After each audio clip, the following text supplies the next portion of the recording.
Hey everyone, it's Pixel Cadet right here, and today I would like to talk about these two little guys right here.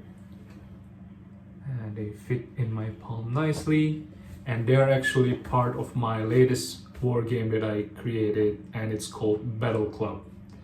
And unlike any war game out there where we use a lot of dice and multiple complicated stat counting, we're gonna use our hand instead to perform most of the action within the game itself. If you're interested, please stick around and I will explain to you further about what it is about and how can you play it. Stay tuned. Battleclub is a turn-based dexterity war game where you engage the enemy by flicking using your finger instead of throwing multiple dice and doing a lot of stats counting. Each miniature has its own physical feature built to accommodate your flicking motion and translate it into different type of attacks. For instance, this miniature right here, it holds a huge mace on one side, and as you guys can see, the torso can rotate around 360 degrees. And if you want to attack using this miniature right here, all you need to do is to move your unit so that the enemy is within your weapon range, and to attack, all you need to do is just flick away like so. To play the game, first you need the miniatures, and since this is at least a two-player game, you also need another group of miniatures that you can play against each other. We're also gonna need this special ruler that comes in the starter pack, and these rulers are used to measure distance within the game. And since there are range units in this game, we also need these special bullets. On top of that, I also created a rule book, and in here you can read more about the game rule in detail. Lastly, apart from the rule book, there is also a battle index PDF that you will get, and in this PDF you will get all the information of each unit together with its stats and also abilities.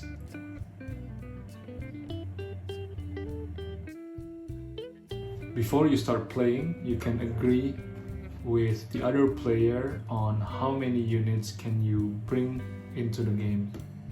For instance, each player here will bring 3 units into the game, and it will also determine how many action points will you have per turn. Basically, the starting action points you will have per turn is determined by the amount of unit that you have at the beginning of the game minus 1. It means that if you bring in 3 units into the game at the beginning, you will have 2 action points per turn. Now, if you ask what is action points and how can we use it in the game, basically just like any other turn-based strategy game, action point determine how many action can you perform in your turn. Now that we know that we have 2 action points per turn, it means that we can perform 2 actions within our turn. Let's say I can start first, and I will try to spend my 2 actions to move around my unit or prepare for an attack. Any type of action that you want to perform during your turn will cost 1 action point, be it performing a melee attack or moving your unit, or I don't know, performing some abilities will cost you 1 action point. The only thing that won't cost you action point is rotating your unit.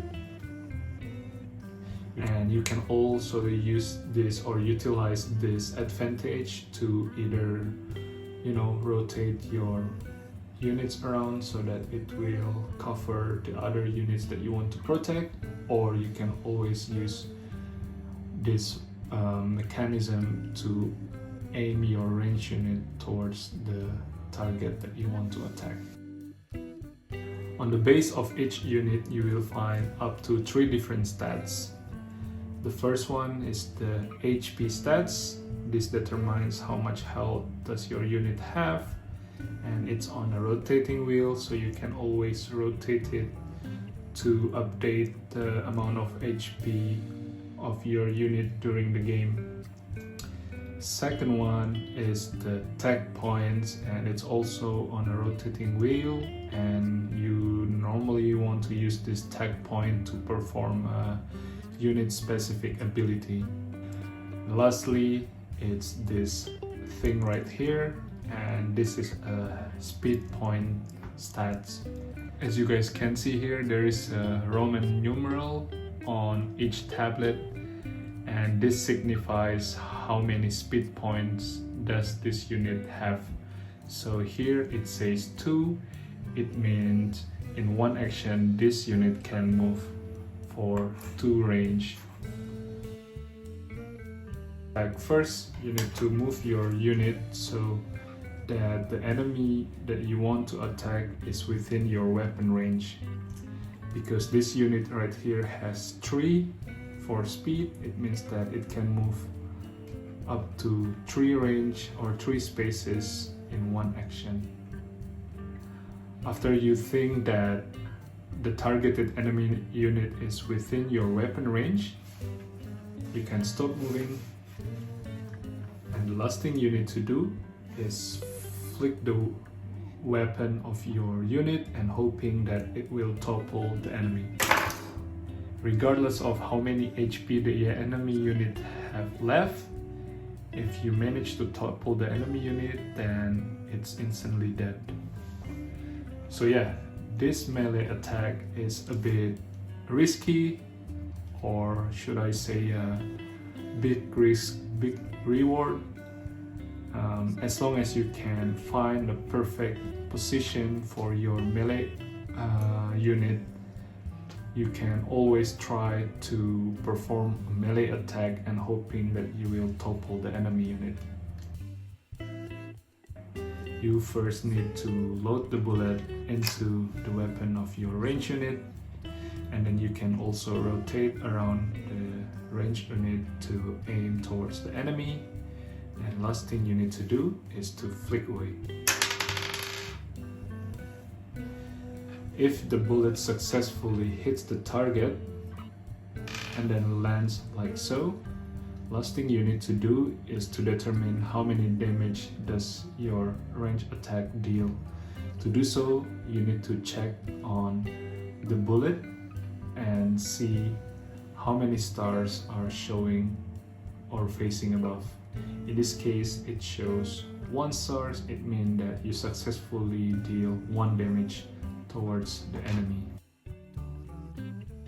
Last thing that I want to add, if a unit has a shield like this one right here, it has also an additional function that you can utilize in the game. And as you guys can see here, different units has a different shape of shield that you can always utilize in the game. And for instance, you can always place the weaker unit behind your shielded unit to make sure that the weak unit will be protected from any incoming projectiles. It's a different case if you manage to flank the shield unit and attack like so, and it hits the body part of the shielded unit, then the range attack is successful and you manage to deal a damage toward this shielded unit. Now that we talked about the gameplay, I also want to quickly cover the different factions in Battleclub. This one right here is called Greenling. As you guys can see from the color of their body, they are all green.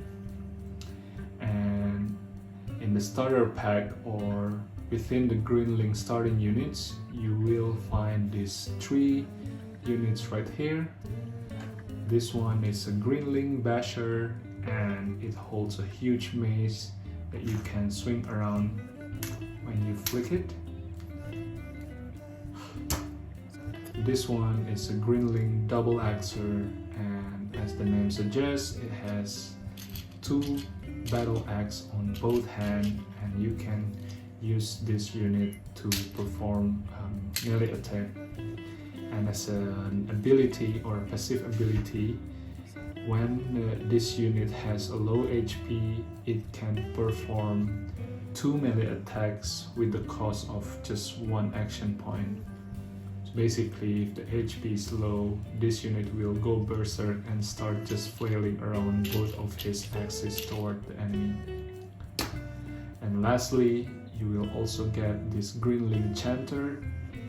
This is not a melee unit nor a range unit, but this is a support unit. And this melee chanter can heal the other allied unit.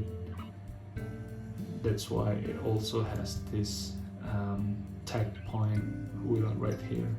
If the allied unit within an effective range of the Greenling chanter, you can spend the tag point and heal one of the allied unit for a certain amount of HP.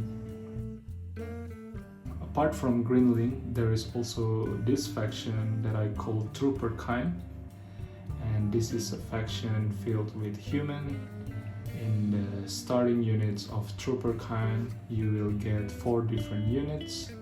You'll have 2 different melee units. The first one is this one right here, called Trooper Kind Spearman. As you guys can see, you can use the spear to push away the enemies, and it's also pointed a bit slightly upward so that you can aim to topple a bigger unit using the spear. On top of that, there is also this Trooper Kind Swordman unit. It holds a sword, and if you can position this unit properly, it can also knock over enemy unit by this upward swinging movement. And just as covered before, this unit has also a shield that can protect this unit and other allied units from incoming enemy projectiles. We also have this support unit right here called Trooper Kind Repairman, and as a support unit, it doesn't perform melee or range attack, but this unit can fix any Trooper Kind mechanized unit.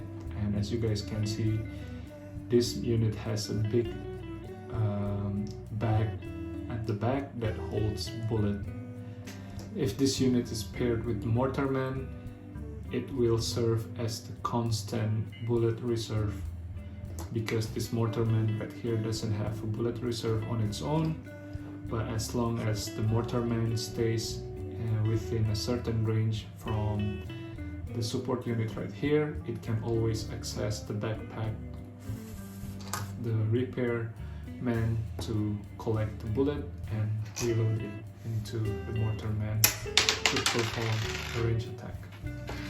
So yeah, that was the video for today. Please let me know what you guys think about Battle Club, and as always, any kind of feedback, inputs or comments are greatly appreciated. You can always DM me via Instagram or simply leave the comment in the comment section below.